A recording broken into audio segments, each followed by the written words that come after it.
Good morning, everyone. I'm just setting the timer for us to start because otherwise I'll forget to do it later.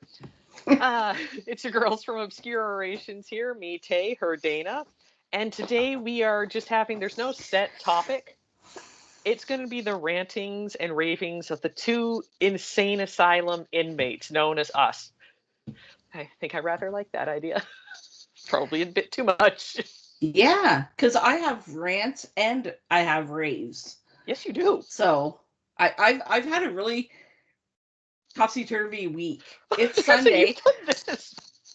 I was a fucking roller coaster right up until last night. Which, by the way, I ended on the top of the roller coaster hill. Yeah, you Would you not fucking agree? did. Holy shit. I literally just got chills from that one. I'm like, yeah, you and, did. and that's what we're gonna start with. The end of my week. I think that's a perfect place to go with right off the bat. So, on my roller coaster of love there for the week, all my tops, on the top of the hill, heading down the slope, all my tops came in the form of my husband and I paying off our mortgage 2.5 years early, booking our trip to the UK. I will be videoing from Scotland starting in August into September. And then yesterday we went out for dinner with two friends of ours to celebrate our paying off the mortgage. Had a lovely dinner. Came home. My husband was getting ready to watch his hockey game. So I picked up my phone. I don't go on Facebook that often. I scroll. I have to scroll like 5 screens on my phone just to get to it because I pushed it off to the side. So I pop on Facebook and I'm scrolling up and I see Stone the Crow tattoo shop in Windsor on Tecumseh Road. Now, there's a tattoo artist there by the name of Joe Mater. I've had work done by Joe. He's an exceptional artist. He did 2 watercolors for me, a watercolor skull and a watercolor stack of Stephen King books. And he did my Katet Dark Tower Stephen King tattoo on the back of my leg. So every Christmas, Joe does these things where he's like, I'm offering $1,000 gift certificate for $400. And he only ever offers 5 of them. So as I say, I'm scrolling through Facebook last night and boom, Stone the Crow comes up. And they say, Joe still hasn't sold this last certificate. And I look and there's a few comments and oh, that'd be great. And oh, I want that, right? I turn to my husband and I'm like, can you believe this? What a fucking bargain. $1,000 for 400. That's a lot of fucking hours of work. That's 3 good sessions. My husband looks at me and God bless this man for indulging my weirdness. He says to me, if you want it, get it. We love you, Norm. Teary. just a little tear. Just a little tear. So, having Joe in my chat history from numerous other tattoo conversations, I sent him a message. I'm like, hey, Joe, that gift certificate still available? He's like, absolutely. He goes, the person that wanted it backed out. He goes, so I'm just trying to get rid of it. I'm like, I'll take it. He's like dead silent for a good 10 minutes. And he's like, really? He's like, yeah. He goes, all done through e-transfer. He goes, send the money to this account. Well, again, I already had Joe in my banking information because so you were right on it, weren't you? Previous tattoos, I'm like, take a screenshot, black out my account number, send. So he's like, oh my God. He is like, thank you so much. He goes, do you know what you want and where you want it? Taylor knows I've wanted this tattoo for a very long time. A long time. It's finally happening. It's happening. It's probably happening in March too. For your birthday. It is the Balrog from Lord of the Rings. The Balrog that Gandalf fought in the mines of Moria.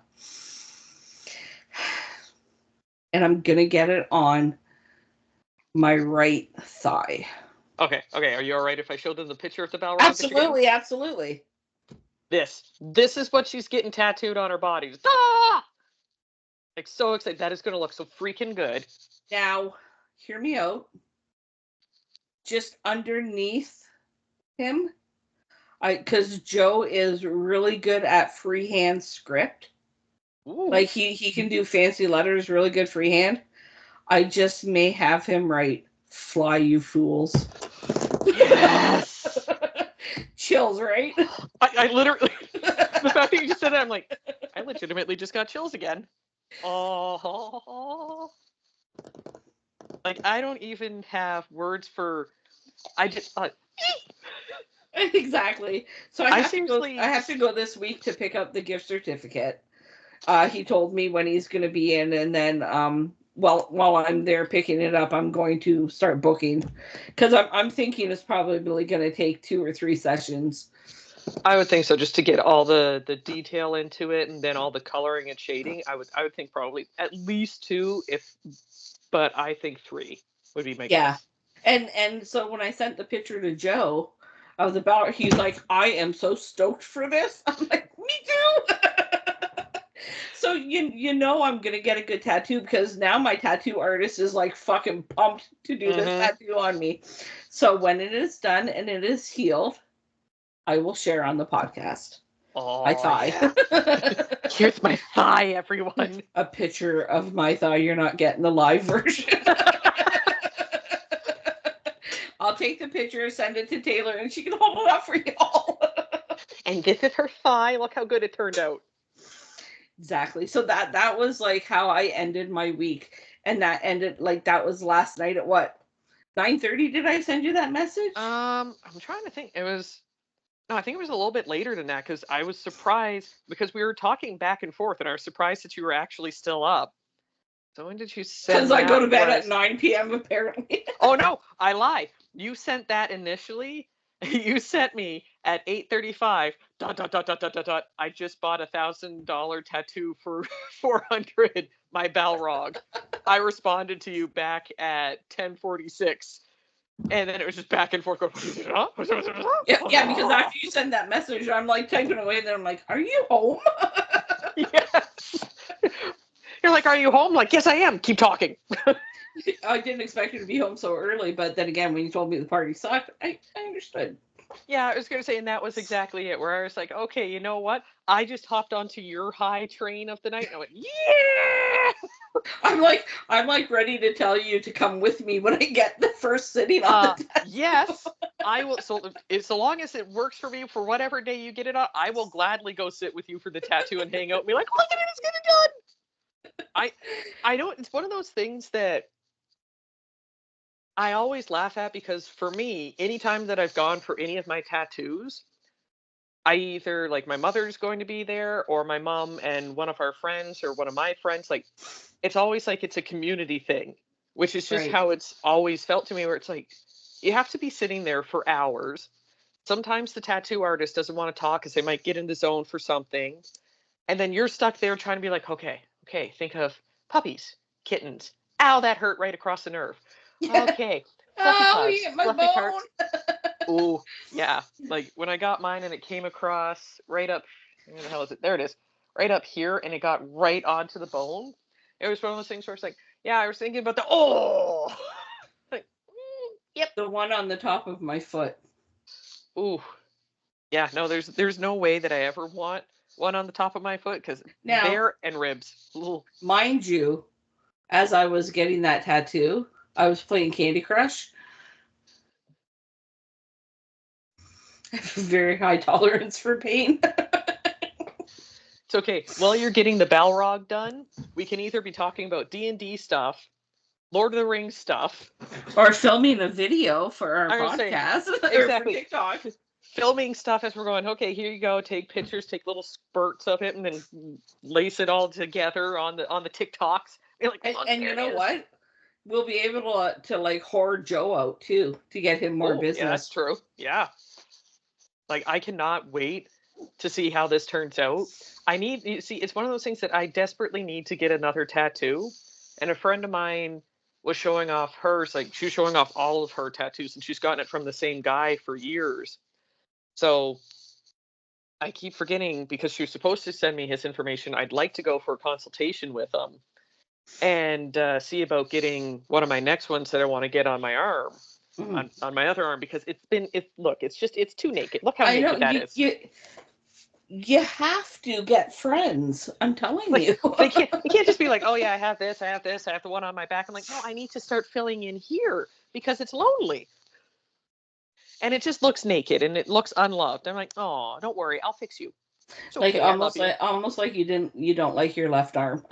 Exactly, where I'm like, I swear I like you. The poor left arm's like, you don't love me like you love your right. But yes. So I mean, that just the urge that it gives me for that, where I'm like, okay, yeah, I'll definitely come watch you get the tattoo. I'll take the videos, we can chat, we'll have all the fun times. And then I'll sit there, I'll be looking at all the work and being like, hey Joe. Joe, what's going on? How much did you charge for it? What about this one? Oh, I like this one. Well, like, because honestly, you want to know something? And I mean, I've got 36 tattoos on my body. Just a couple. 2 of those tattoos have had watchers. I've Nobody has ever wanted to go with me. I've always gone alone. Really? Yep. I love going for tattoo Even sittings. even for my 4.5 hour back piece. You have had crappy friends because I will go anytime that you go for a I tattoo do. sitting. No, I just have friends who aren't into body art as much as I am. Yeah. And that to me, it's one of the things that I love But so if many you love me, aspects. you should love my quirkiness too. Well, exactly. I mean, like, to me, it's one of those things of it's a great bonding time. You get to have great memories from And you it. got to have somebody that's going to pass you snacks so you don't pass out, right? Well, I was just going to say, especially when you're doing the longer sittings, like, so this one on my arm here, this one, it's like one of my favorite ones that I have. This took, we did it all in one sitting, but it took 6 hours for the entire thing. And it got to the point where the tattoo artist, she was like, oh, I'm so close. She's like, it should probably have been done in 2 sittings, but she's like, but I kept going and you're not flinching. I'm like, I will keep my arm dead so that you can keep going. She's like, are you hurting too much? I'm like, nah, it's a little sore, but I was like, if you want to keep going, we can keep going. So she literally kept going. Her hand was giving out. She's like, she was getting down to the tip down here Oh, and was right on just, the bone. ooh, yeah, that was a little tickly because right there's that fun bone and there it is. I feel that. Yep. I feel right there on my nubby. Yep, I would say exactly. It's right on the little nub. When she got down there, that was literally, she was finishing doing that. She's like, girl, I'm almost there. She's like, okay. Her other half came in at that time, like, okay, hey, dinner's here. I'm almost done. I can do this. She's like, can you do this, girl? I'm like, I'm good. you got this. I was like, you finish it. I don't fucking care how much it hurts. We're finishing this. I'm not And coming she, back for 5 minutes of work. yep. So she literally did it all in one go. And I mean, for me, I love the color saturation of it because it still looks like it's brand new for how heavy the darkness is through all of it. Like, I have some scarring through certain parts, but I really don't care because some of it scarred because I was impatient and I was picking at it because I was a bad girl. And for anyone who doesn't know about tattoos, you're like, once you get it done, they get crazy itchy like anything when it heals. So you're supposed to just like tap it and slap it to get the itch. Not go. But then, yeah. But then as it starts to flake off, you can't help it. Like, sometimes you're like, oh, that's a big chunk. I could just pull it off and then it's gone. I could just pull it off and then it's gone. Because, there's that little voice in your head that's like, oh, it's like a sunburn. Just peel it off and then it'll feel better. But that's not always how that works because then you actually peel down too many layers and you make divots. So it's best just to leave it. Don't do as I do, do as I say. That's really what it comes down to at that point in time. Basically, Yeah. be more mature. Do better. And while I'm thinking about the topic, because it's right here and I've been meaning to, I showed it off last week at a quick glance, but I would like to thank one of my friends and a viewer who made this lovely cup for me. Dana also has one, but I haven't gotten to see her in person in a few weeks. So soon, my lovely, soon. So she actually went through the trouble of making these for us because she wanted to show her support. She is a lovely human being, and I love her to pieces because she literally went out of her way. I didn't give her this picture. She literally would have had to have taken this, like, um, screenshotted it. Like, she must have had to actually put on one of our displays, pause it at the right time, take a screen capture of it, and send it, because I didn't send her anything. Or she took it off of Spotify. That's bad. Maybe that's it. Because all I know is I definitely did not give it to her. So she went out of her way to make those for us, and they're the nice tall cups because she studied our videos. She literally told me at work, she's like, "Well, I wasn't sure if you guys drink tea or not." I'm like, "Oh yeah, we drink tea a lot of the time." And it's like we have our wonderful Yeti style cups from Bradley that we absolutely love and adore. And we will be getting a few more of those made so that way we can actually share with some people. Giveaways. Ooh, I didn't even think of that. Oh my God, you're brilliant. You're so pretty. Sometimes when my brain works. Once in a while, the brain cells come running together and go, idea. And then you got to Hey, catch you. it real fast.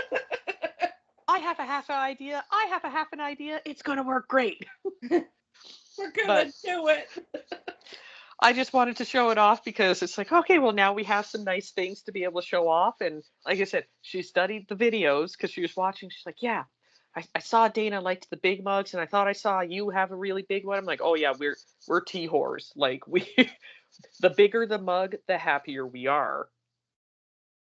I literally have a mug.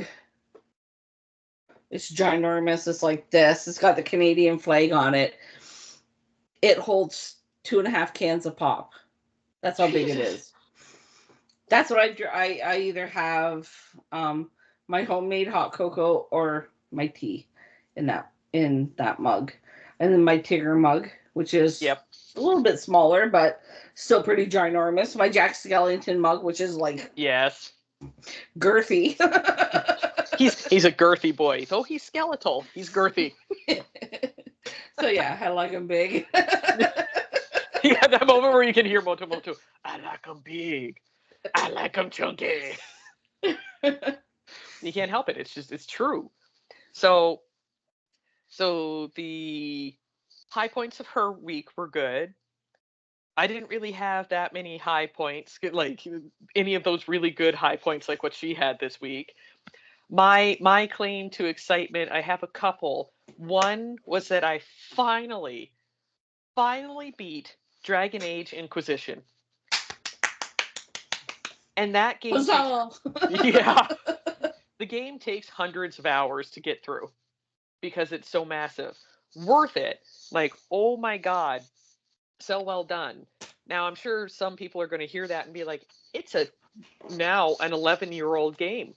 Why are you just getting to it now?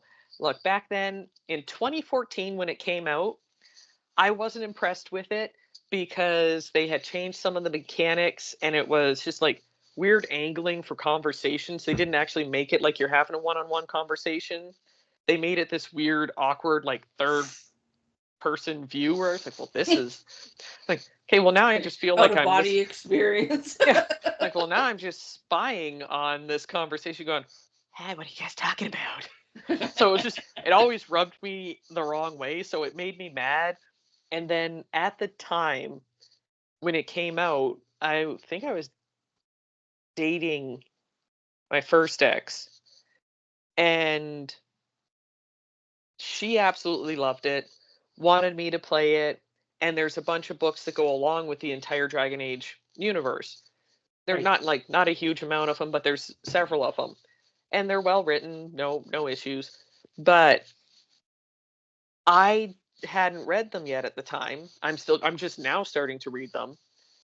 And my issue was the fact of I don't like when they add in books that have to be read, or else you're not going to understand characters who are showing up. Like, for me, like Mass Effect, there's books that go with that too. But if you don't read the books, it doesn't impact the game whatsoever. They don't even actually reference the books reference the video games, which is Right. how it should be. So it adds to those things where it's like, okay, like for example, the very first Mass Effect book takes place, I can't remember if it's 20 years prior to the first video game, and it tells the story that is mentioned in the video game and is mentioned enough that you're like, okay, I have enough of the story to know that the admiral or at the time he was Captain Anderson was involved, and he was supposed to become a Spectre, but he didn't because Saren was a douchebag and he threw some things to the wind, and now I have to clean up the mess 20 years later.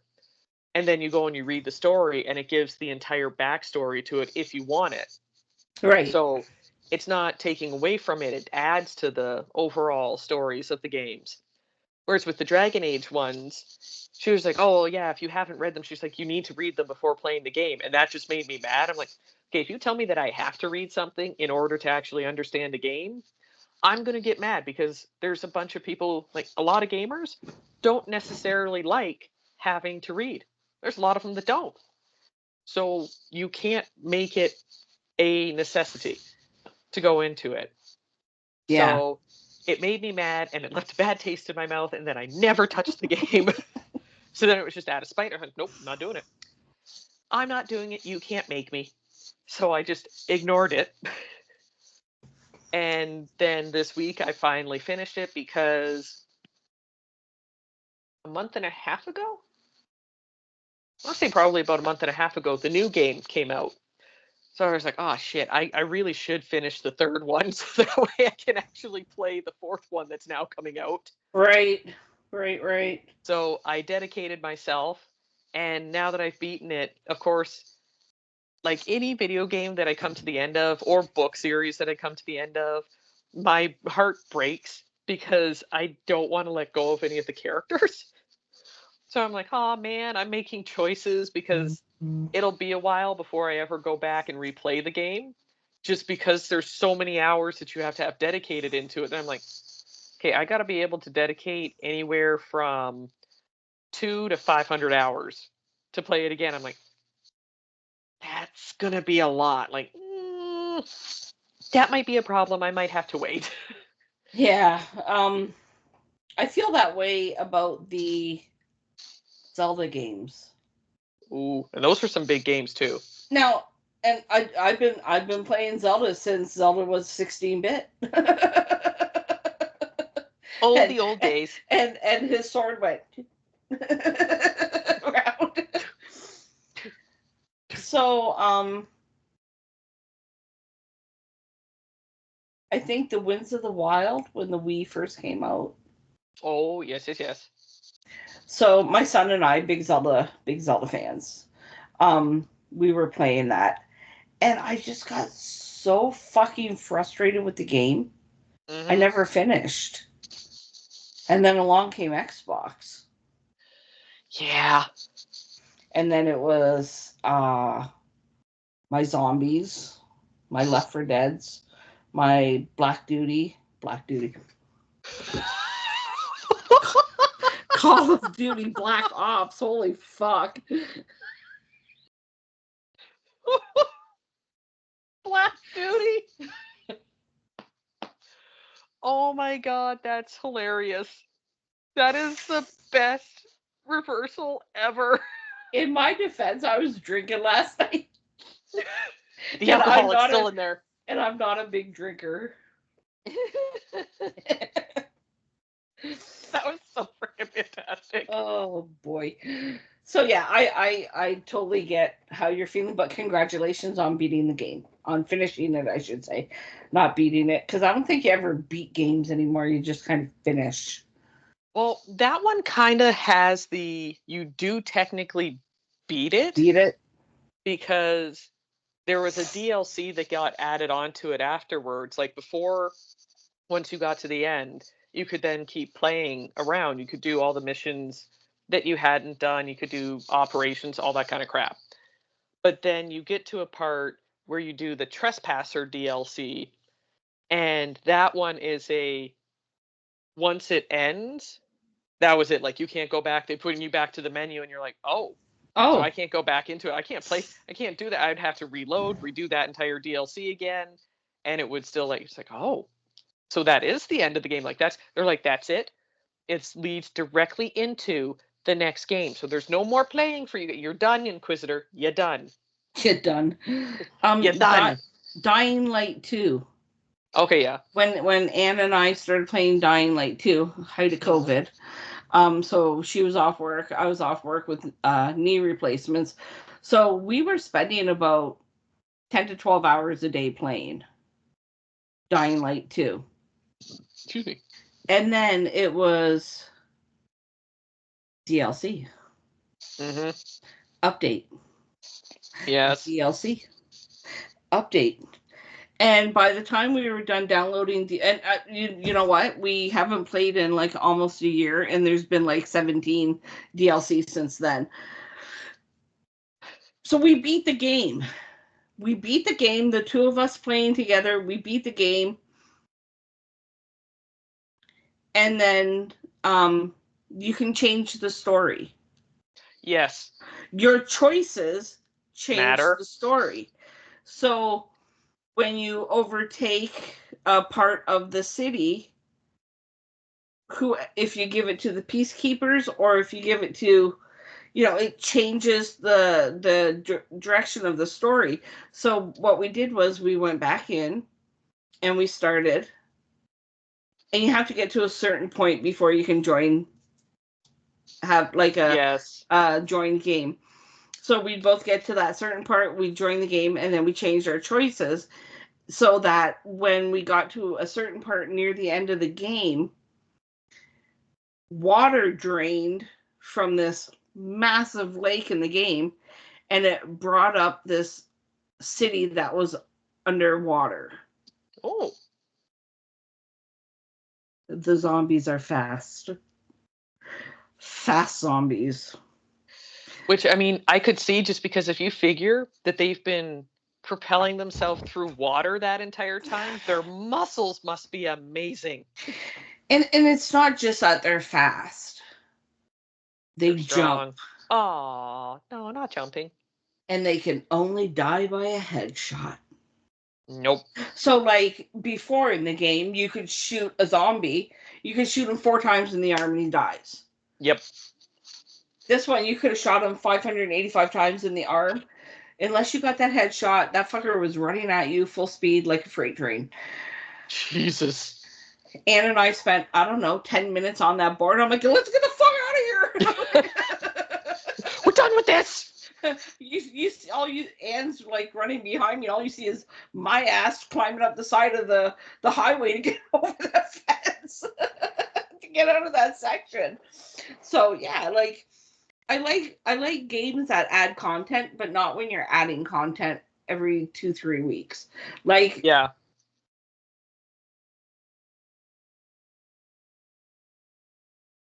For like Anne and I, we stopped playing Dying Light 2 because they added so much, and I'm like, we've already done all the board. We know how to beat so and so, and it's just not fun anymore. But I still get emails. Like I got an email on Thursday that they had another DLC, and I'm like, fuck off! Like fuck off. I like that games add things to it. Like, I love DLC, don't get me wrong. I enjoy it. I prefer like the old days, going way back now, because DLC is only allowed to be a certain size packet.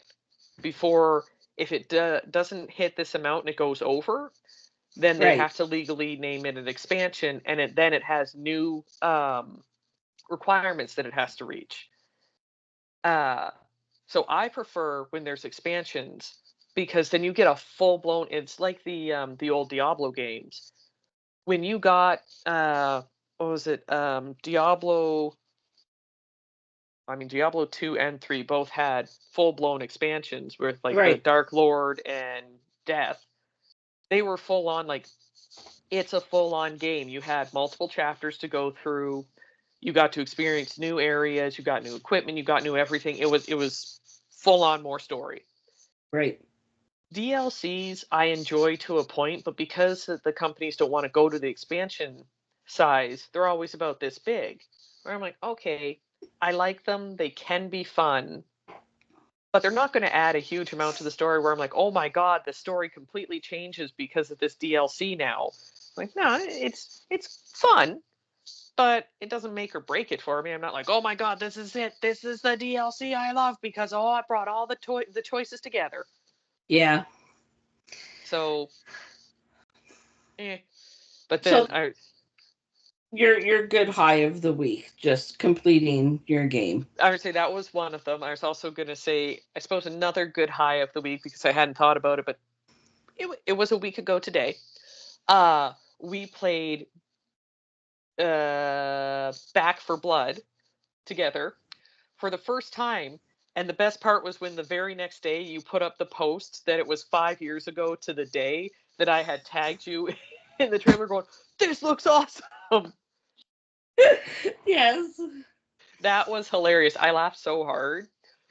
But It's a testament to how short my attention span is, basically, because you posted that 5 years ago and I totally forgot the fucking game existed after I commented on the post. And you could tell that it hadn't stuck in there because even when you're like, do I have to buy it though? It's $7.99. I'm like, that's super cheap. And you're like, and I could tell that it wasn't lining up in your head. I'm like, but the moment that I said the keywords of it's the continuation of Left 4 Dead. Boy. Buy it right now. Buy it, BC. Buy it. And my son bought it too, so the three of us need to hook up and play. Yes.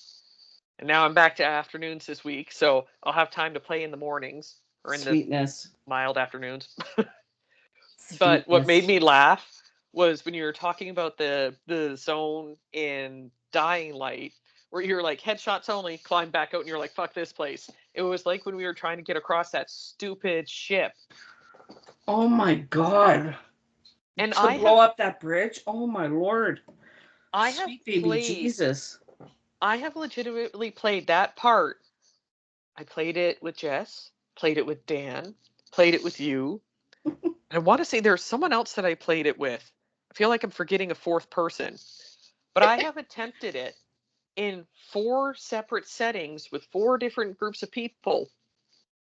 And every motherfucking time, we ran into the same issue where it was trying to get off that stupid boat to not explode. Because every single time, those hordes come and get you, and all you're thinking is like, 1 minute, and we're on the easiest setting. I know. Like, who the hell decided, okay, we're going to give them 1 minute. Like, for the easiest setting, it should be 5. And give me 1 minute on nightmare mode. Can you imagine nightmare mode? How the hell would you even do it? I'd be in the fetal position crying before the opening cutscene ended. I'm telling you right now. Just hear over the walkie, they're dead, send in new ones. I love playing video games, but and for the most part, I'm pretty good. I'm not like good enough to live stream on Twitch. Yeah, no, I'm not that good. But I like to think I'm pretty good. But yeah, basic levels.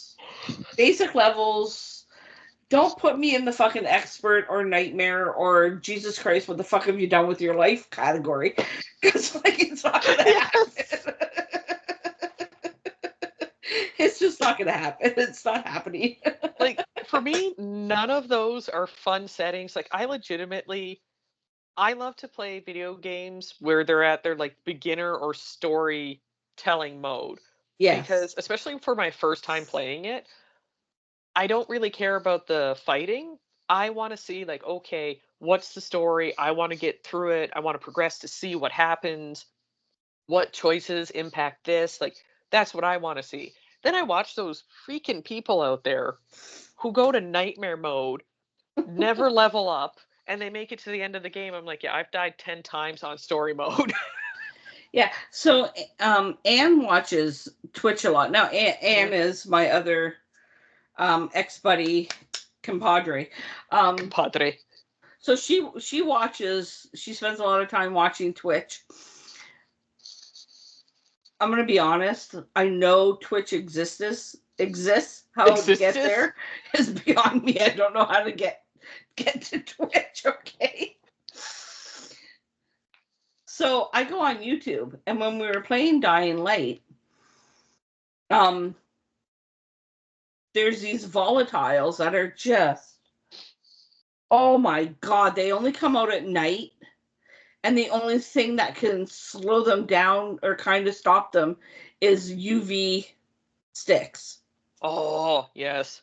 So I'm watching this YouTube video, and this guy is playing, and he's like, this is how you farm volatiles.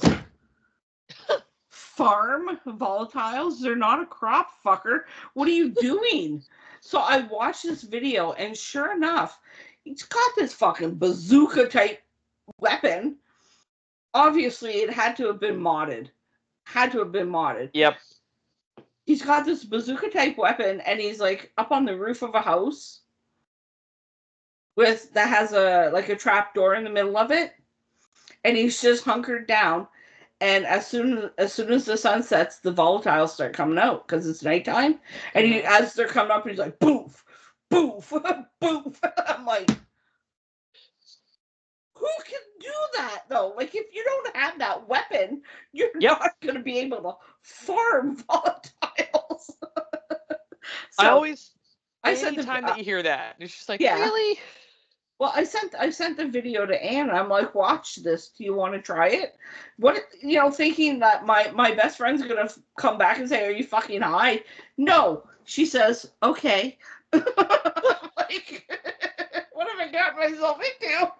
Suddenly, there's regret where you're like, I thought you'd say no. Why aren't you saying no? So as we're setting up the game and we're in a party on Xbox and we're talking, I'm like, are you sure you want to do this? She's like, well, I know that guy had a really good weapon. She goes, but there's two of us. Like, we're superhuman or something. I'm like, okay, yeah, we may be two people, but we ain't no. Yeah, I think she's overestimating. We get to the spot. We hunker down. Sun goes down. Volatiles start coming up. I think we lasted 30 seconds. Pew, pew, pew, pew. I don't even think I got to fire a shot before one was on me ripping my head off. You're like, yeah, so about that video, it didn't work for me.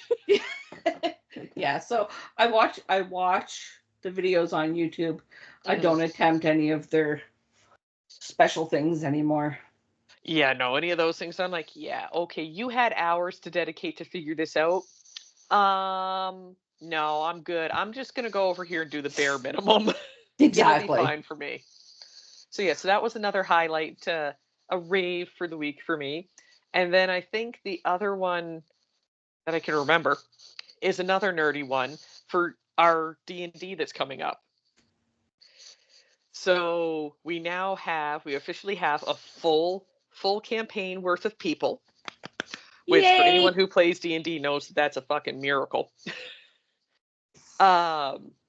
And we actually were able to add people. Like, I actually created the campaign. We added them to it. I figured out how to share my stuff with them, so you guys have access to all of the character choices, backgrounds, all of it. I'm like, okay.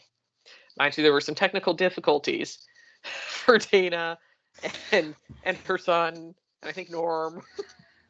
Well, for Norm, he overthinks it. He's a very analytical person. Mm-hmm. He's IT. Yeah. He overthought creating his character to the point where he was like, Brendan, I want to create this character, but my character is not compatible with your character. Compatible with Mom's, but it's not compatible with yours. I'm like, just create the motherfucking character. What do you mean it wasn't compatible with his? I have no idea.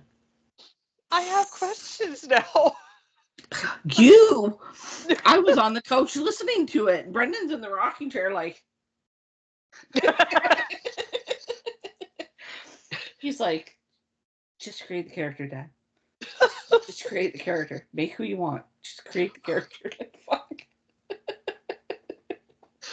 I'm trying to figure out how, like, what wouldn't be compatible. Like, I am now 100% going to go look and see what the hell kind of character he made, because I'm trying to think. It's like, okay, what would be? Did he actually submit it? Yeah, his characters go away in the Waterdeep, because okay, there's Brendan. There, okay, so he's Cedric. I don't know if he actually finished the character or not, so he's not finished making it, but he's a human cleric life domain. Like, what does he think? How is, I don't, what? I don't know. I mean, you're a high elf.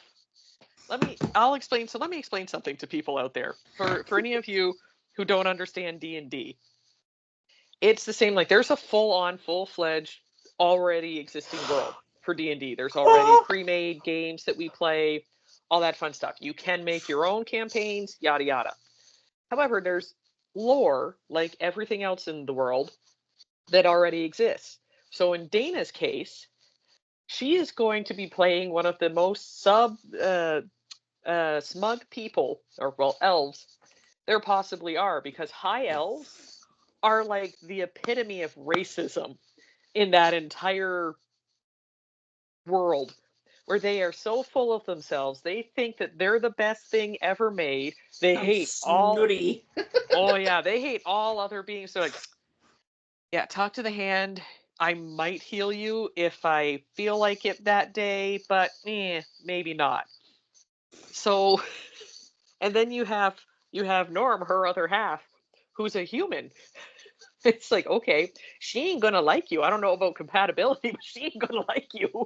She's gonna be sitting there. She's gonna be sitting there and standing up, going, "Really? It's No." gonna be fun. It's gonna be fun. 100%. I can't wait for the interactions, because, like I've already said in our group chat, I'm like, there will be time for role playing. I want there to be interactions between your characters to see how, like, one of the things that I love about D&D is that you get to be whoever you want to be. So what you are in life does not mean that that's who you got to be in the game. Right. You can be the nicest person. Like, Dana is one of the nicest people you will meet. Now, she's created a character where if she wants to play them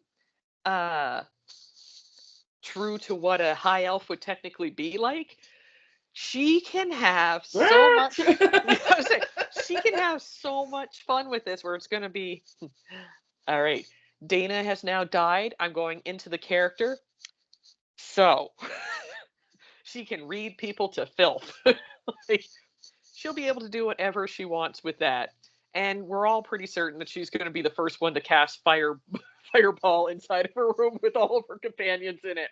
I don't care how big the room is. I said I cast fireball. Everyone's dead. All right, everyone except Dana has to make new characters. You can have them start here. They're going to come across the bodies, ask her, be like, what happened? She can just, I don't know. Something happened here. It looks like they all caught fire and burnt up instantly. Bones. I just see bones. Some of them are just ash. So, your raves are exceptional. What are some of your rants for the week? I think, like, all of my rants have to be, like, people based. Because I'm just So I'm one of those people who go around and I say, I don't like people. And it's a true statement. Like, my therapist hated when I said it. She's like, it's not that you don't like people, it's that you don't like certain people. I was like, yes, that's accurate. However, I hate most people in the world because they're annoying. They all fall under the same category where I'm just like, I would like to toss you out at the curb and be done with you. Like, I done. get it. Because, like, I'm a 595. 5% I like, 95% Yes, I don't. exactly. So I get it. I mean, obviously my status on Facebook today would tell you how much I love people. I felt like cleaning off my friends list because there's people on there I don't talk to anymore. There's people on there I don't particularly like. Yep. So after I hosed off about 30 people, I just went to my, what are you thinking? And I put, thank you for participating in the purge. If you see this, you survived. I think I was comment number 1. Woo! Were you? I made it. Woot, woot. So yeah, that's how much I love people. Well, to me, it's one of those things, like, I've noticed the growing trend, at least on this side of the world. Like, I don't know about other parts of the world, but we'll say at least locally, where a lot of people just like to live in negativity. Like, they don't. The eye roll for that. What fantastic. So I've gotten to the point where, don't get me wrong, I could be negative. I 100% can be. Everyone I can. think we all can, yeah. Yeah. We all have moments. Like, there's sometimes, like, you know what? I think we talked about it several times on our old podcast for the mental health stuff, where you go through these points and you're like, okay, there's just a lot of bad things happening. Sometimes you just cannot see that light. Right. You are covered in so much shit and tar and goo that you literally just see nothing but darkness. So you sometimes need those friends around you who can come in and be like, hey, you know what? Here's some little pinpricks of light that you can try and grasp onto in your life. And that's what you can just, like, kind of yank, and you're like, oh yeah, okay, yeah, you're right. You know what? Yeah, and with that one I kind of have this. And you can kind of build on it from there. Now, when I'm saying that, keep in mind, it's not a quick little, okay, here's a bunch of, like, sprinkled happy thoughts. You're going to be fine and you're just going to miraculously flip right out of it. Like, Right. that's not how that works. I wish that's how that works, but it's not. So for me, I've had a lot of dealings with, and I've watched a lot of dealings with for my friends too, of being that light bearing friend. And after so long, when you have, like, this is the negativity person, just yum, yum, yum, yum, yum, yum, yum, and just sucking all of the happiness out of you, and it's draining.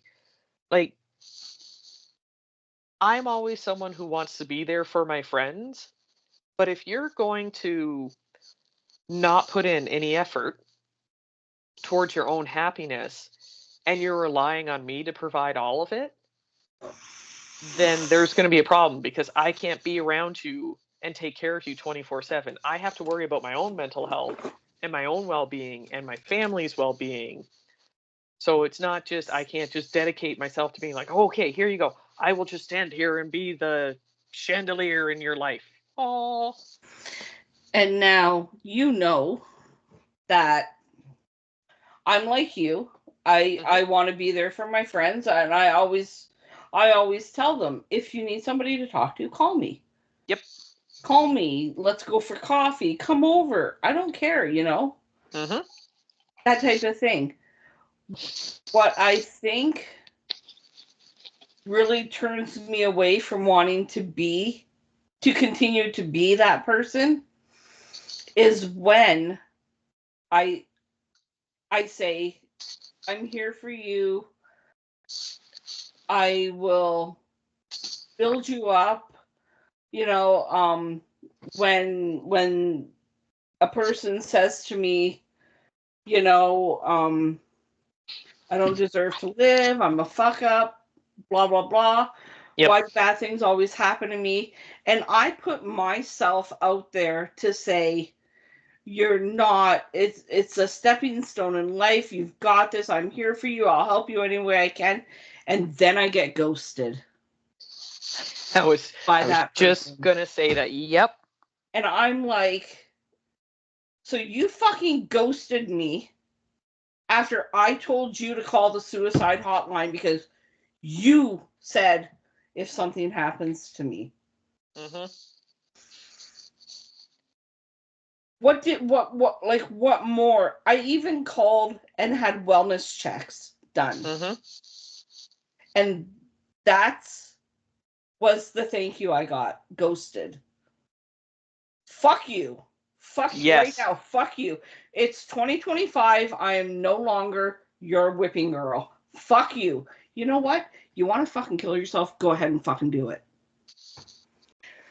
You have a network of people that are there trying to help you, and that's what you do. You ghost them. And not ghosts like fell off the face of the earth. Ghosted me. Saw my message. And then continued to post on Facebook about woe is me. Mm-hmm. Well, The attention, the sympathy, the I need the sympathy. The attention seeking.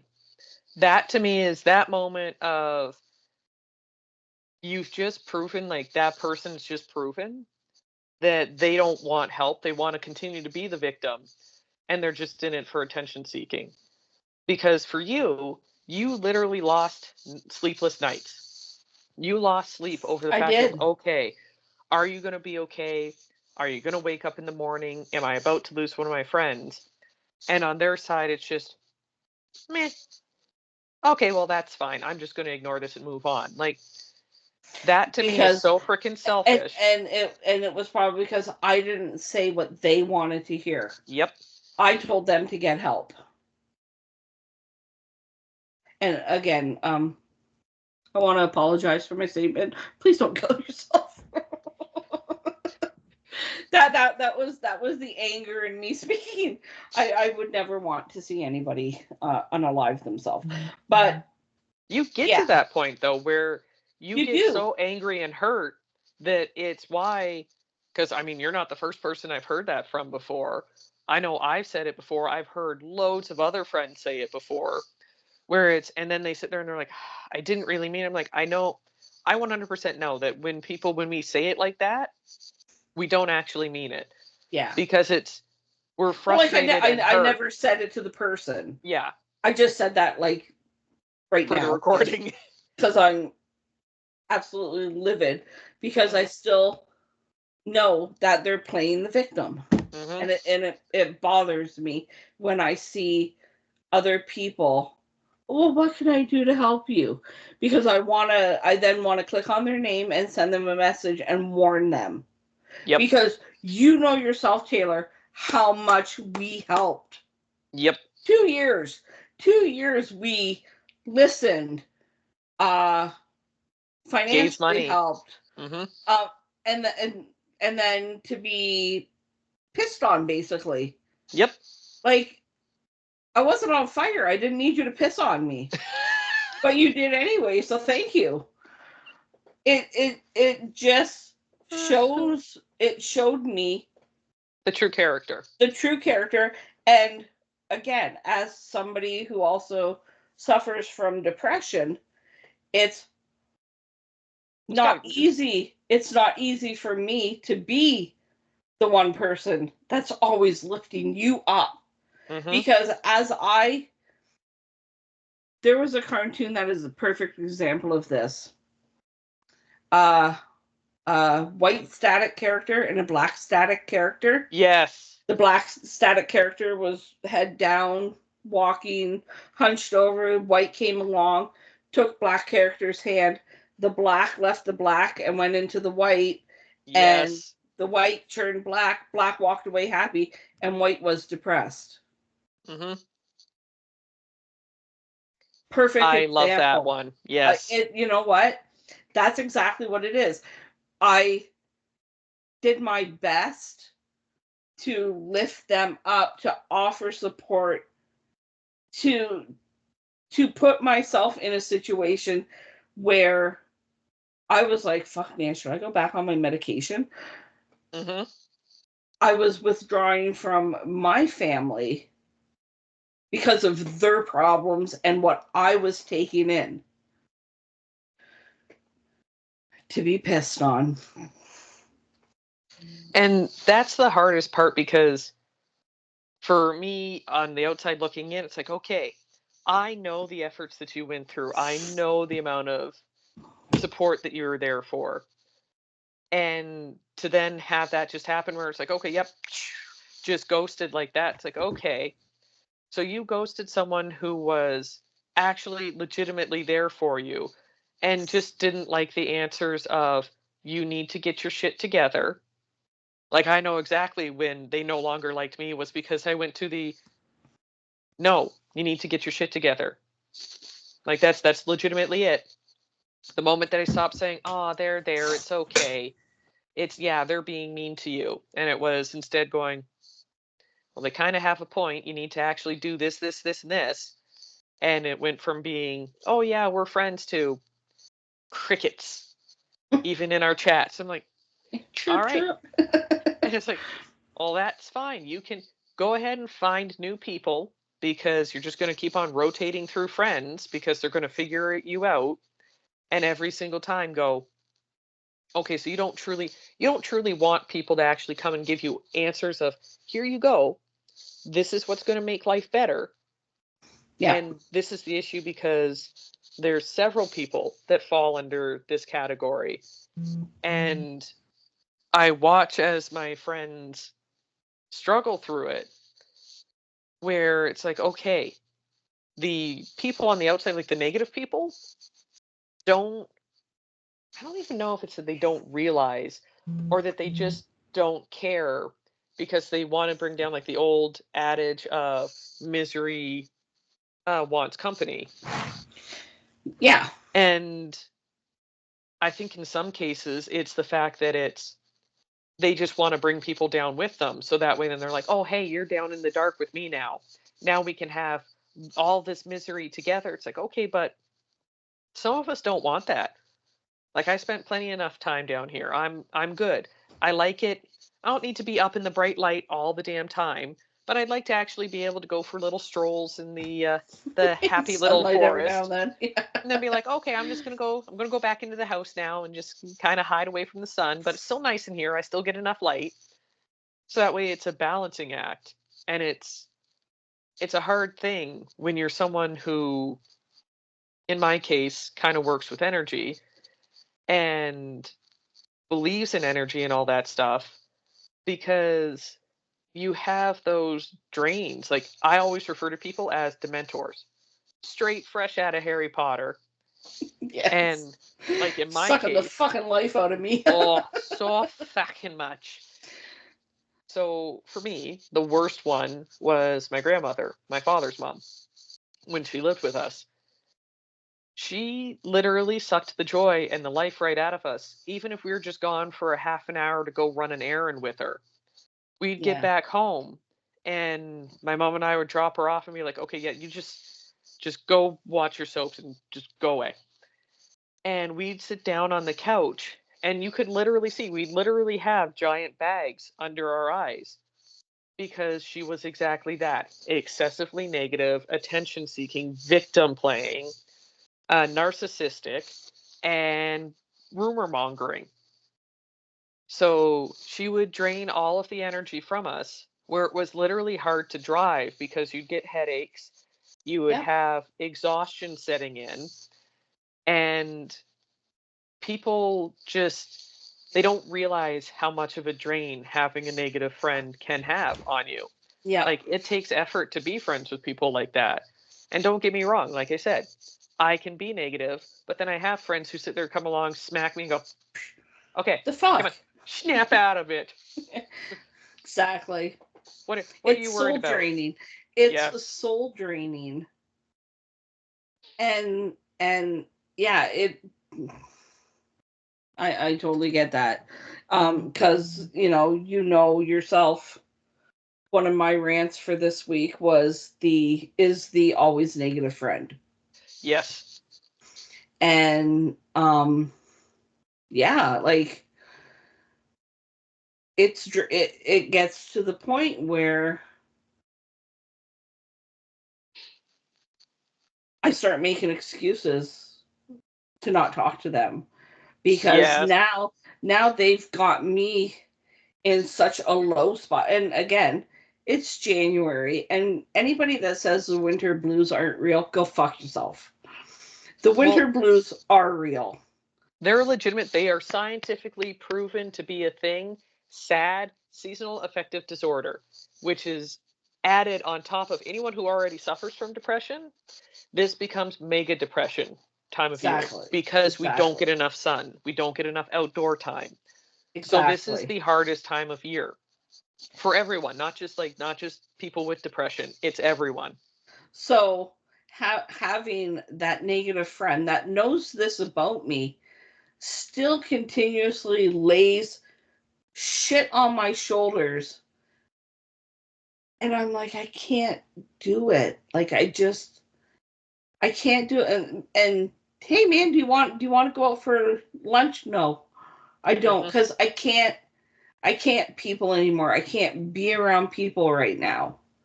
Like, Norm and I went out for dinner last night. I'm probably not going to leave my house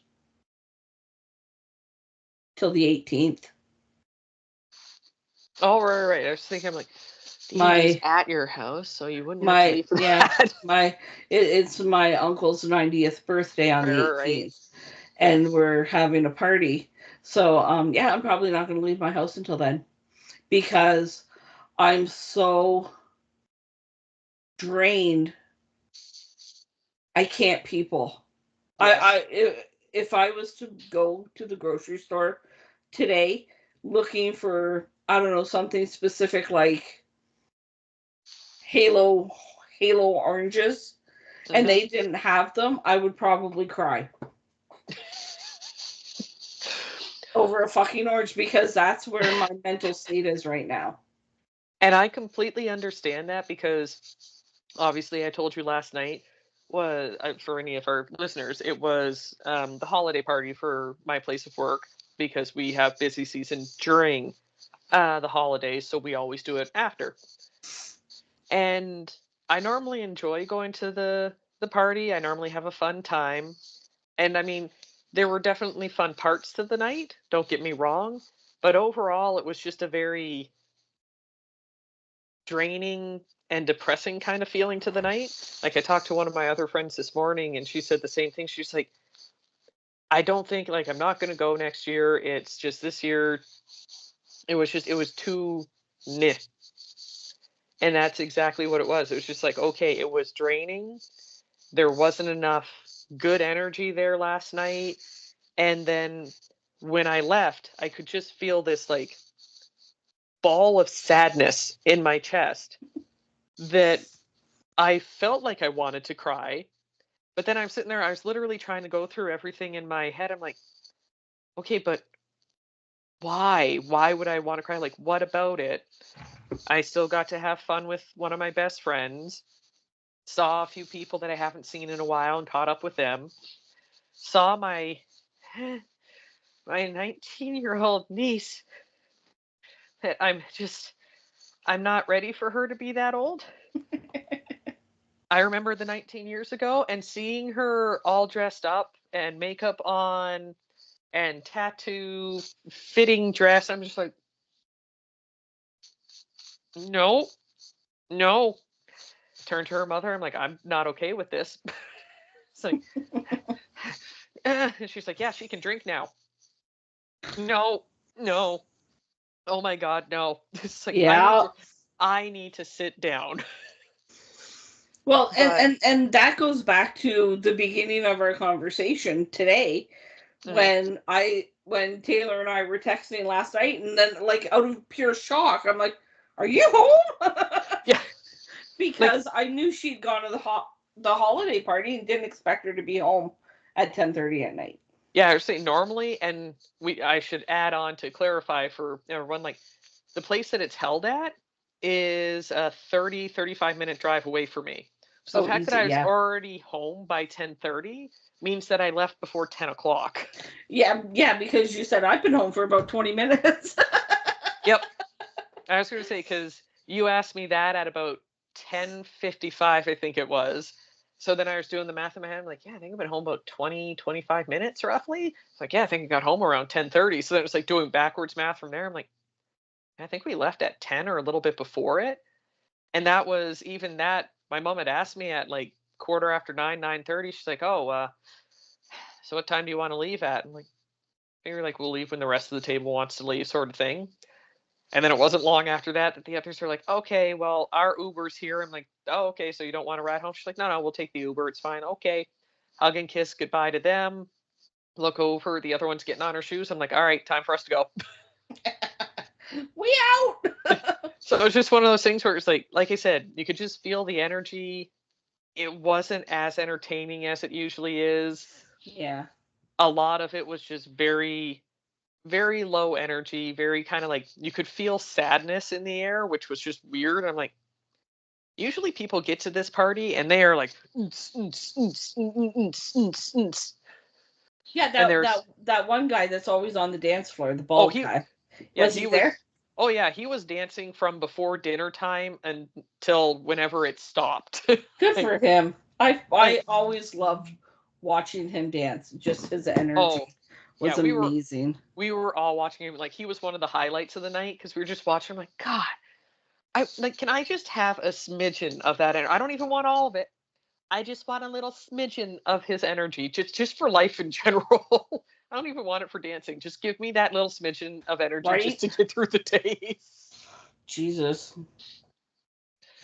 So yeah, so it yeah. was that was kind of like a meh. Like it's usually a high point to the week, and this year it was just kind of like, no, that was lackluster. Yeah. Like, huh, yeah, that kind of. So between that and then, like I said, just the negative kind of friendships that are out there, it's just draining on top of draining. Where I'm like, I just want to hang out with friends who it's a fair give and take, which is what I find is really, really hard to find in today's world. Is that a lot of times you go into friendships and it's take without any give at any point in time where you're like, okay, at some point in time, no, they got me. They're going to give at some point in time. And someday they're gonna ask me how I'm doing. and that is okay. Okay. So this is going to be a legit rant. Okay. Let me just rearrange here. Okay.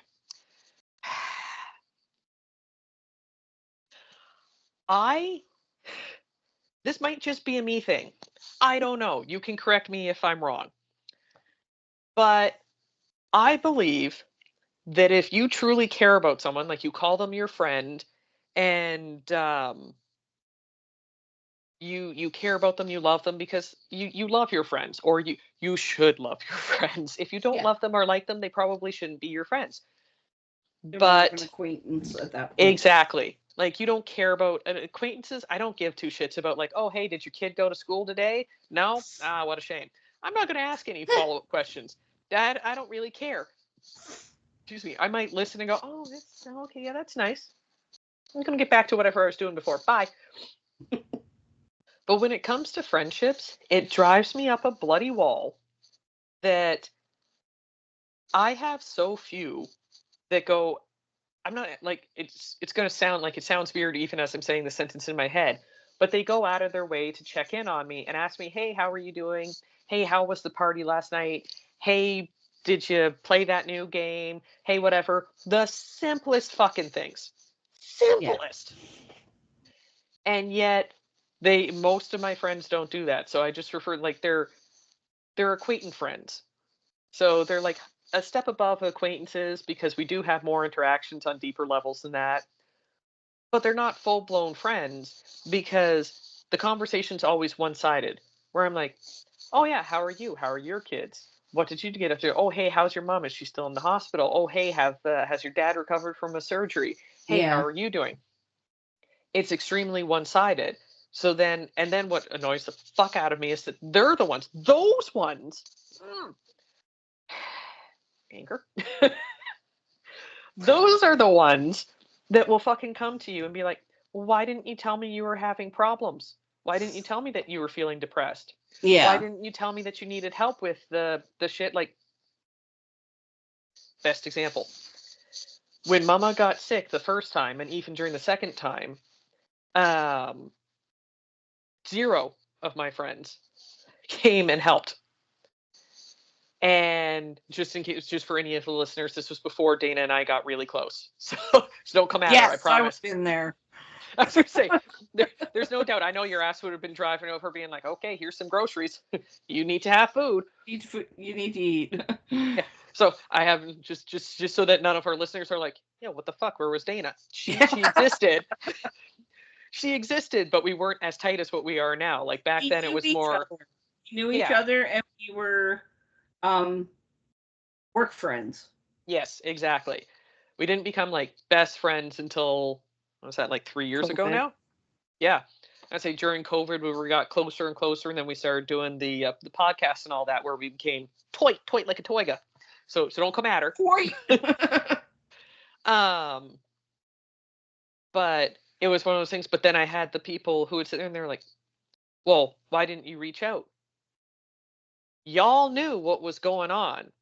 And my big rule for life in general is that if you don't ask questions of me and you say that I'm your supposed friend, if you Yeah. don't ask questions about me, like, hey, how are you doing? Hey, you've been quiet for a while. What's going on? Hey, do you want to get together for lunch or something just to hang out? Like, if you don't have questions for me that are in regards to me, then I'm Yeah. not just going to randomly be like, oh yeah, I was thinking I was going to go for lunch today. Do you want to join? Like, no. If you don't ask me, hey, how are you doing? I'm not going to just suddenly be like, yeah, I've been going through a really dark, depressed time right now. I've been through some shit. So to me, Let's you go have don't, lunch. yeah, those are the people that I'm like, you don't truthfully, in my eyes, you don't truthfully care. And for me, the thing is, like, my mom and I have gotten into arguments about this before, where at the time, I had only a couple of you here in person that knew about the depression and everything going on. And then outside of that, it was online friends who were all there. And my mom is very much of the older school generation where she's like, those don't count as friends. They're not going to be there for you. I'm like, that is such bullshit. I was like, those people online are the ones who keep me from crying myself to sleep every single night and actually make sure that I get up and make sure that I eat, because they're the ones who sit there and send me messages, call me, text Yep. with me all day to say, hey, how are you doing? I know I'm not there physically, but I'm hugging you right now, like doing the action for it. They are the ones who will come through and stay up all hours of the night with me, whether they're different time zones, the same time zones, it doesn't matter. They will stay up with me and be like, okay, let's just talk about whatever you want to talk about. We can do it on a phone call. We can just text online. We could just, like, why don't we watch the same TV show at the same time? That's Yeah. fine. And those are true friendships. Like, those are the ones that they were there during the dark points and they're there during the light points. Like, a good example of that, and I'm going to tell her that I'm giving her a shout out on this, and she can't Uno reverse it. Fuck you. Amy Jill, the one that I introduced you to, is one of the sweetest human beings on this entire fucking planet, bar none. Absolutely. I have to agree. I have She to is agree. she is the kindest, sweetest, most caring person around. She's Swedish? She's now Swedish. She just doesn't know it yet. But she is so genuine in her friendships and relationships that it is a true gift to be able to say that, yes, she is one of my friends. And she is one of those ones that, no, we may not talk every day, but she will, out of the blue, send a message just to make sure. that you feel loved and appreciated. And the message will just be, hey, Queen, I just wanted to remind you that you're absolutely beautiful and an amazing person. Love you. Yeah. And that's it. That is legitimately the only reason. She literally just had a fleeting thought and wanted to make sure that you knew that you're worth it, that you're enough, and that you're valid in this world. Yeah.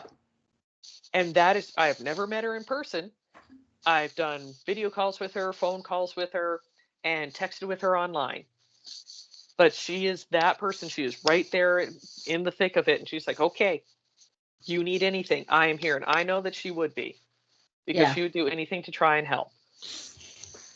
So, to any of the people out there who are of the older generations and don't believe in online friendships or online relationships, because that's another thing that my mother doesn't abide by either, which always makes me laugh.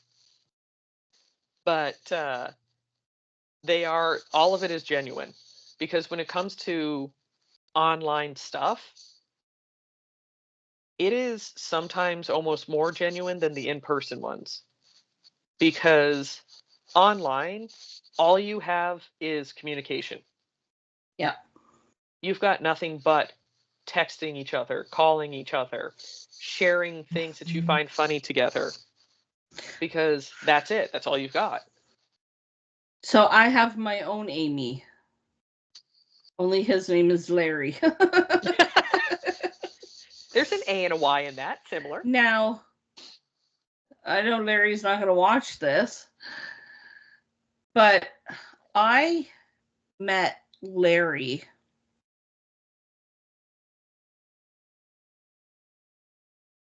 18 years ago online on Okay. pogo.com. Oh my God, that's, whoa, I remember that. Yeah. Larry lives in England. Oh, right, is that one? Yes.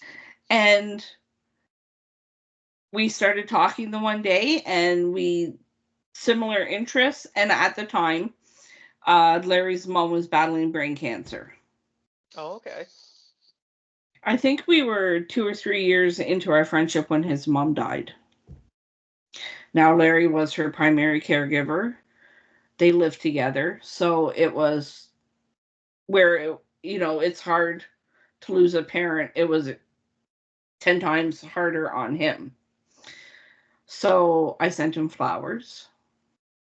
And it's really easy to get somebody's address online. I'm not sure if people are aware of that. But yeah, it is. I sent him flowers, and about 3 weeks later, I get a message from him. He says, "Thanks, Joe, for thinking of me. I'll talk to you when I'm ready to come back." I knew he was okay, but I didn't push him to come back. Mm-hmm. So then Sam was in grade 2, and she had to make a diorama. They were studying like continents and bullshit like that, and she knew I talked to Larry, and she's like, can I ask him about where he lives? Now Larry lives in a small town called Milton Keynes, England. So I asked Larry, I said, would you send me some information so that it would help Sam with her diorama? He's like, absolutely. About 2 weeks later, I get this massive box in the mail, like massive. And it's from England. It says L. Pickering on it. What the fuck did he send? Like soil from the town? I open the box. There is pictures and pamphlets and books about his town. Fridge magnets. There must have been 30 to 35 fridge magnets all with different funny sayings on them, or from different various places in England. Handwritten letter to Sammy, and just I'm like, holy fuck! I just asked for a couple brochures.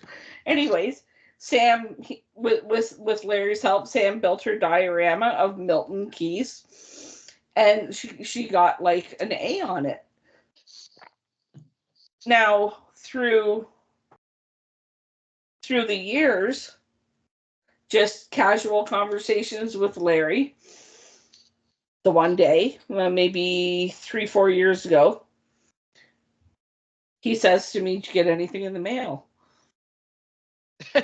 No. He's like, "Oh, well, let me know when you do." I'm like, "That's fucking weird." Okay. Walk down to the mailbox. There's a box in there. And it's from Larry. And it's massive. I'm like, what the fuck? I had to have my son carry the box home. That's how big it was. Jesus. Open the box, and in the box there is snacks from England. Ooh. He sent me these 3 little statues for see, hear, and speak no evil, but Yep. they're Grim Reapers. They're on my shelf out in the living room. Yes. A t-shirt, couple other things, right? Just little things like that. So I'm like, I send him a message. I'm like, Larry, why the hell did you send me all this? He's like, just stuff I saw and I thought of you. Okay. So we do the same. We send him back a parcel, and because ketchup chips, coffee crisp. Coffee crisp, Mars bars. So this year, well, not this year, but Christmas 2024. Mm-hmm. Larry knows I collect Funko Pops. Larry also knows that I was looking for the Freddie Mercury Funko Pop in the black and white checkered outfit. Yep. The non-mustache Freddie Mercury. No mustache.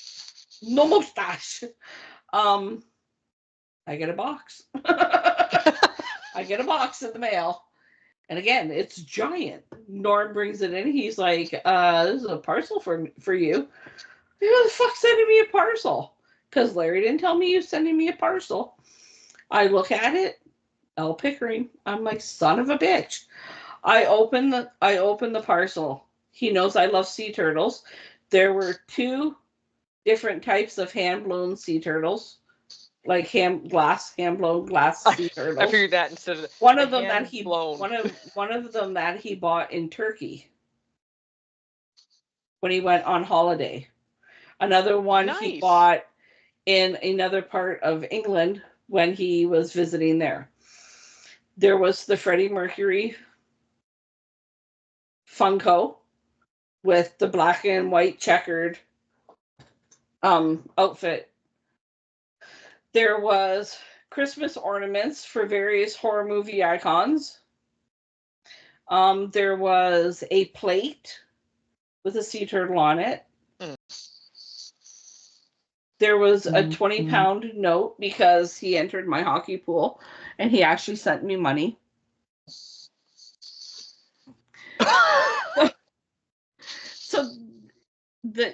So for you, yeah. So he's my Amy Jill. He's my, because out of the blue, I'll get a package and it'll be a plethora of small, tiny things all wrapped individually with a little note that says, saw this and thought of you.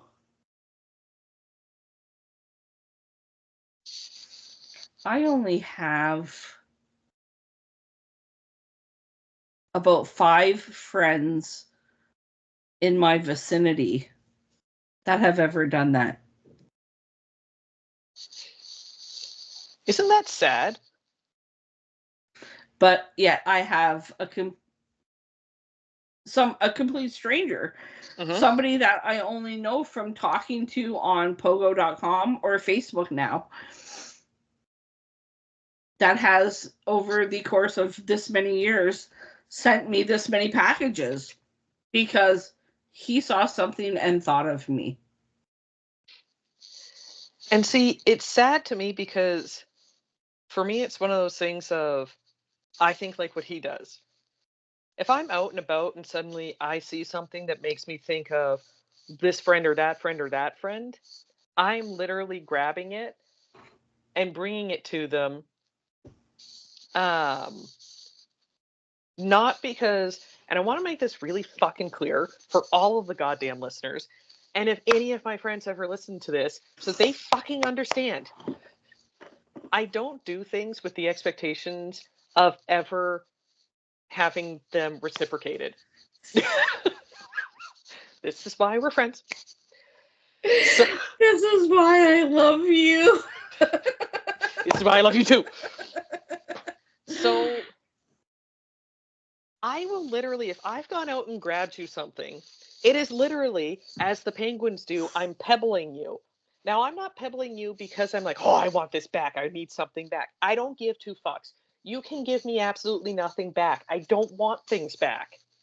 My thought is, hey, I saw this Rocky Horror Picture Show thing, and I had to buy two because my mother would murder me if I did not bring one for her too. But my thought immediately goes to, oh, this is something Dana would love. Oh, hey, look, there's a sea turtle over here. Dana would love this. Oh, here's a little Scottish thing. Dana will love that. And that is as legitimately as far as my thought goes, is because it's something made me think of you and go, here we go. I got to grab this. Not for any ulterior motives, not for anything bad. I don't want anything back. D&D is the perfect example of that. Oh my God. All of us. So we have a little D&D chat. Taylor sends a message, and at the time there's only the four of us in the chat. Yep. Taylor sends a message, and she's like, hey ladies, I found a sale on Black Friday, and I bought a shit ton of dice. So we all have, what, 4 sets of dice? 7. 7 sets of dice each. Yep. This is my Christmas gift to you. I'm like, well, thank you. Because I had started looking at dice. I'm like, all right. So then I reach out to my 3D printer BFF, Mark. And I say to him, got any dice trays? He's like, I got a few. I'm like, okay, I need 3. He's like, okay. He goes, I got a few made. I can make some. I go, show me what you got made. So he shows me, I pick 3. I'm like, okay. I go, I e-transferred you the money. Give those to Taylor at work when you see her. I was going to say, let's also just put in the fact that I am the mule. She's our go-to. She's our drug mule. I would say he just finds me and goes, do you know of these? Yes, I do. So after I did that, I went back into the chat and I'm like, hey ladies, bought us dice trays. The one lady in our group, Lucy, I've never met Lucy. Nope. I've never spoken to Lucy.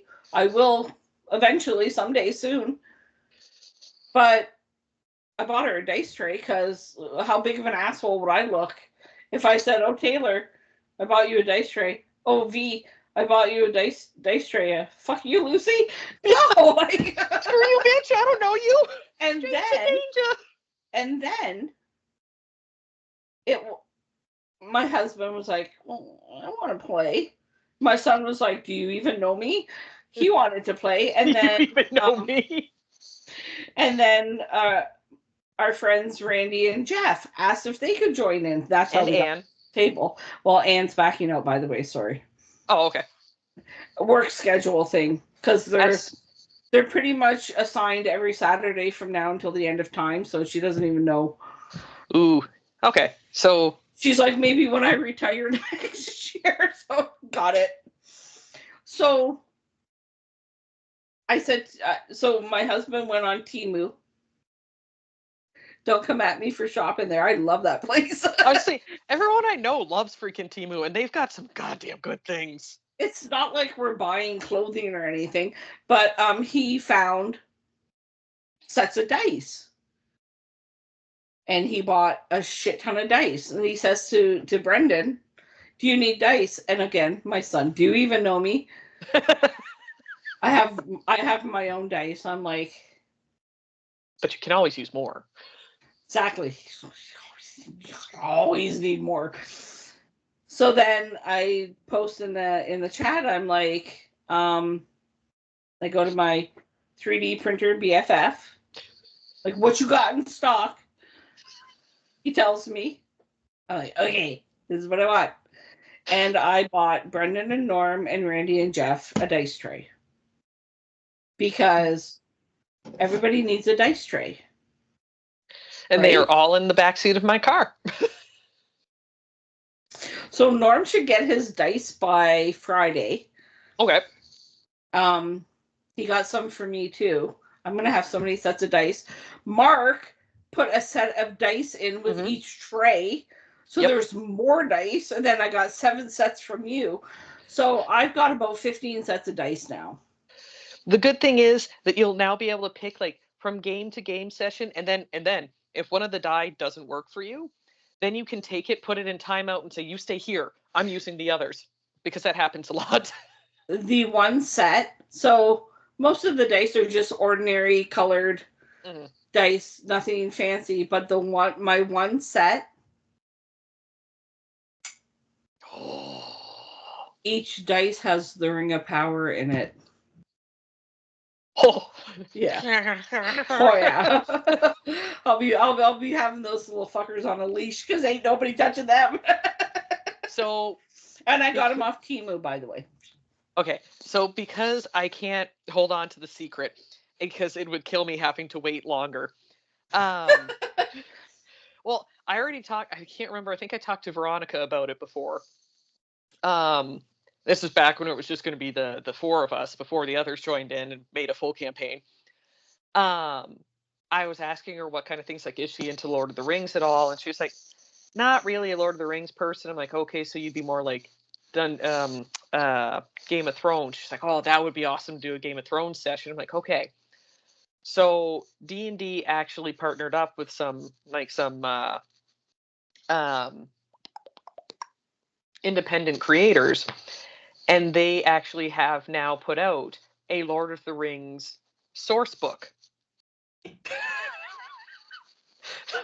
Data's face, yes. Tell me more. So there's no, from what I understand, there's no one shot in it or anything like that. So I would have to probably come up with something. However, I'm figuring that at some point in time in the future, I'm going to purchase said source book, because then it will give you access to being orcs.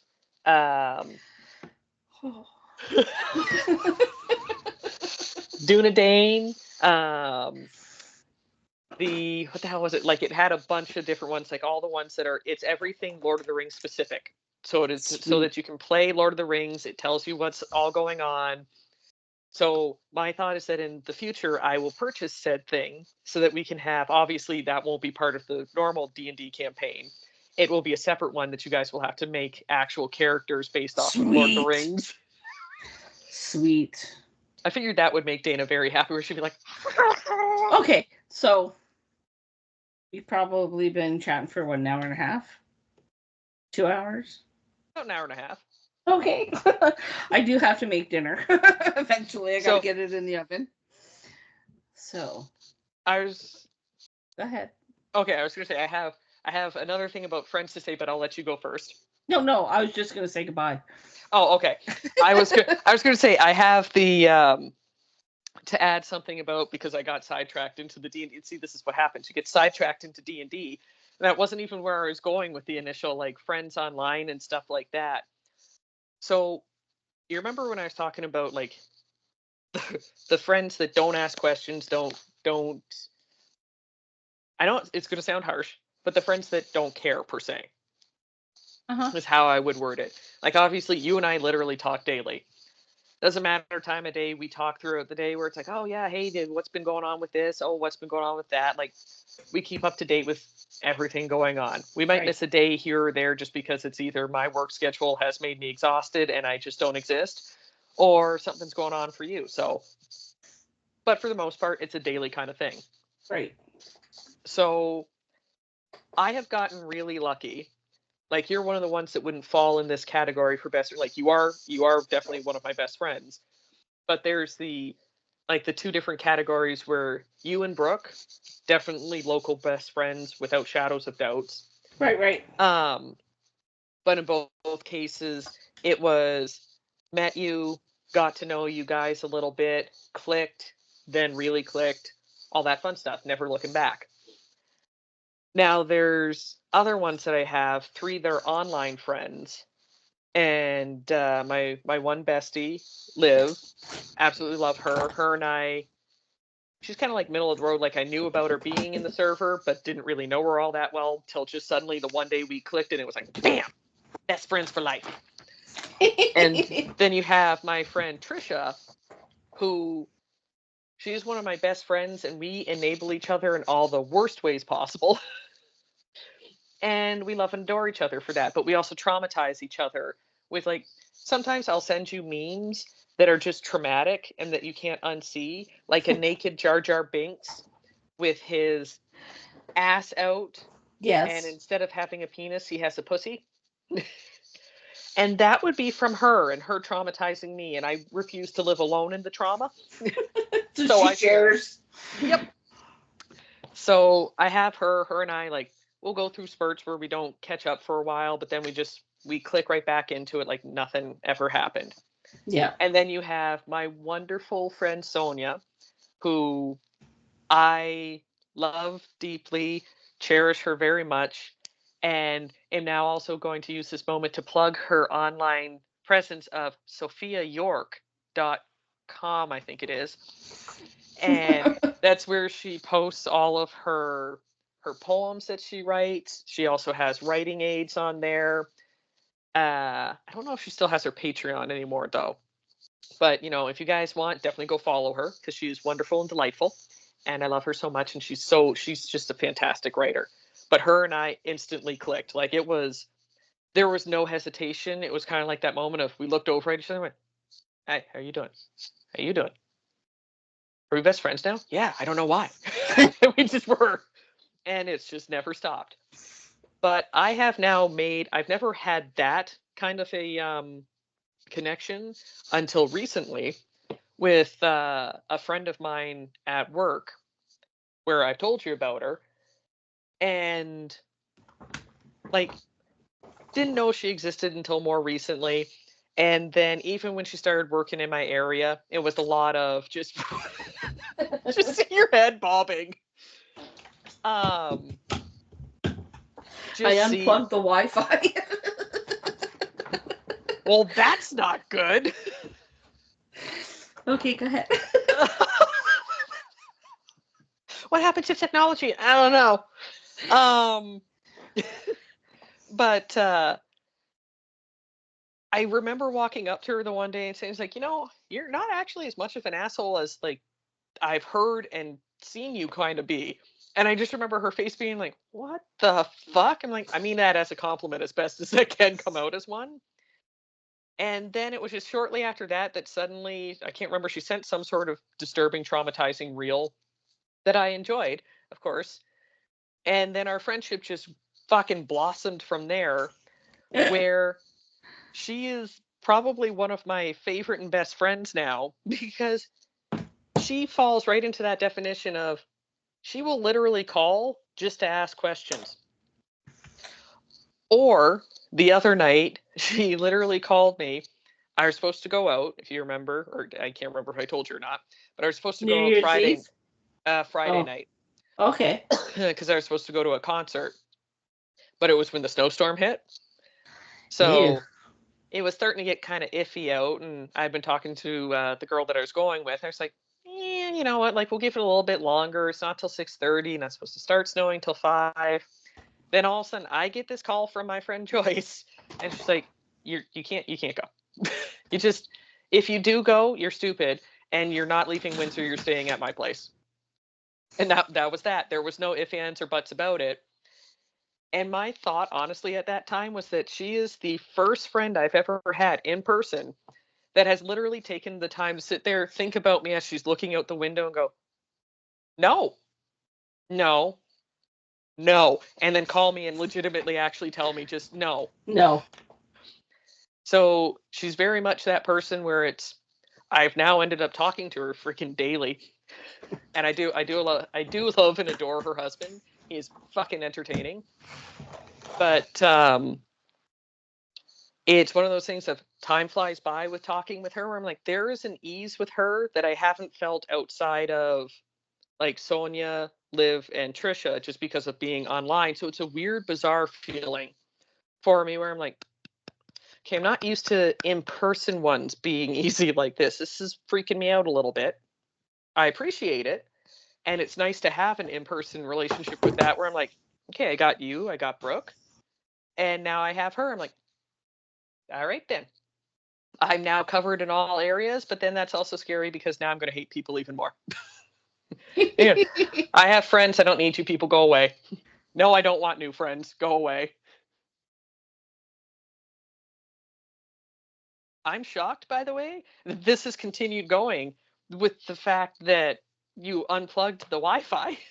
Well, it was just we have I don't know what Norm calls them, but they're like little our main Wi-Fi, our main router is out in the front room. Oh, but they're like the extenders.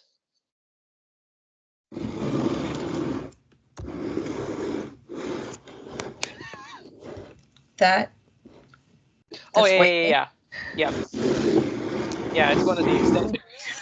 Hi.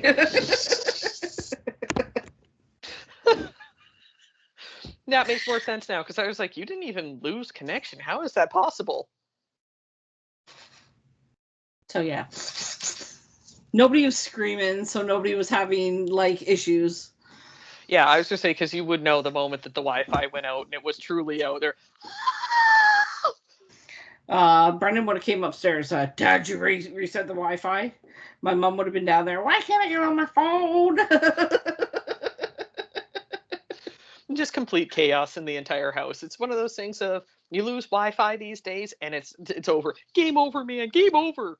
Yeah, somebody, you might actually have to talk to your family. Well, oh my God, why would you want to do that? And also, Right. I'm thinking that now that we're into the new year and we really need to be better at making TikTok, I was going to say products. That's not the right word. Videos. Yep, there we go. That I'm thinking we should start the kind of fun one that we had talked about before for the ethical questions. Oh, okay. I'm down. Because I was thinking, I was like, I know I have a couple somewhere in this house. I have a couple that were going to be written down that I'm like, oh, these could be good ones because they could lead to some bad places.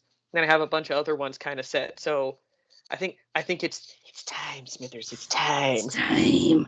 Okay. Sounds So good. yes. All right.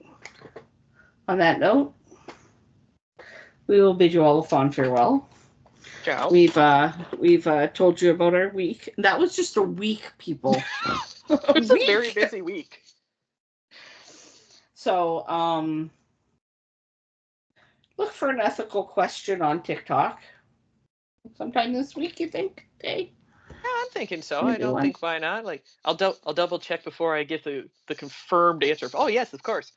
Because Yeah. I think I say, and what we'll do is we'll post the ethical question the day before we give our answer to it. So that way some people can have some comments on it about, okay, here's the ethical question. What would you do? And then we will give our answer the next day. Exactly.